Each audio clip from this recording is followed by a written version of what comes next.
Okay, you guys, we have an update on Jakarah Lopez unaliving.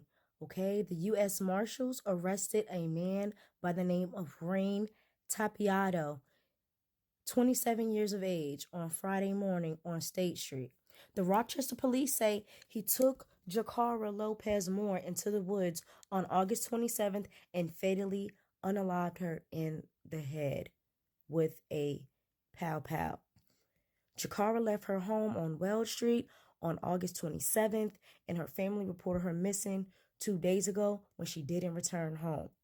A month and a half later, on October 14th, people that were fishing around the Erie Canal discovered her body in the woods behind Vanguard Parkway.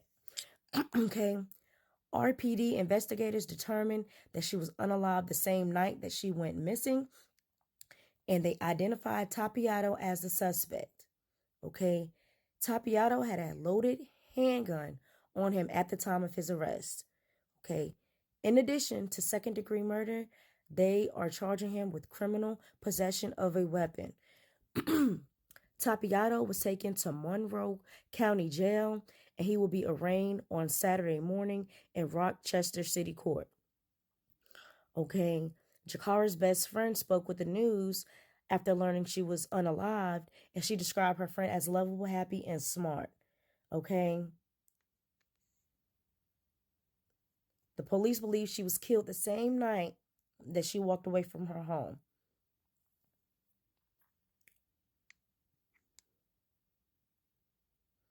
RPD says Tapiato and Lopez were acquaintances. They knew each other. It wasn't a random act of violence. But RPD is guarded about saying much more. They asked the deputy what was the relationship between the victim and the defendant. RPD deputy chief says they were acquaintances. The reporter asks, can you elaborate on how they were acquaintances? The chief said they had a relationship, and they're very limited on what they can say now. But what they can say is they were acquaintances and they did know each other, and this was not a random act of violence. But at the same time, that relationship is going to be built through the court process. So they are not wanting to say what type of relationship Jakarah and this guy had, but they are saying that there was some type of relationship there. So we're going to be following this story. Hey guys, we are giving out a We're going to be following this story. I'm glad that they got the person that's responsible.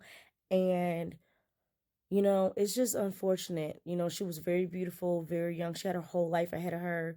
And I just pray for the family, and my condolences